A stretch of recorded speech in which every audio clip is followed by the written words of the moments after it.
យំរំលែកសោកសៅបានរំនៅបាត់ស្ទះទូស្លាប់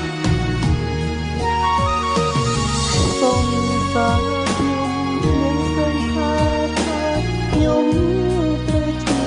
ចាប់ខ្ញុំនៅស្នេហ៍តែស្រីមកប្រាប់ឲ្យខ្ញុំកាត់ចិត្តស្រឡាញ់គ្នាមានភាវ័យខ្លាំងខ្ញុំឲ្យអស់ហើយស្នេហាពិតរីយល់ផងឲ្យបងស្ងប់ចិត្តមុនគូគិតបែកព្រមមិនងាយ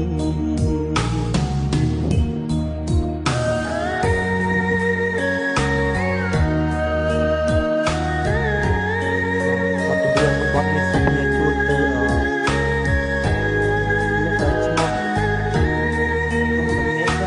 សង្សារដែលឈ្មោះមិន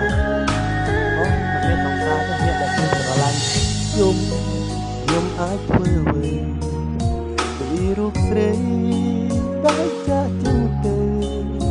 មានតែយំរំលែកសោកសៅបើខ្ញុំនៅច្បាស់ស្ទះទ្រូស្លាប់សូមសាខ្ញុំ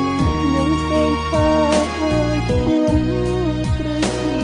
ចាប់ខ្ញុំស្នេហ៍តែស្រីមកប្រាប់ឲ្យខ្ញុំកាន់ចិត្ត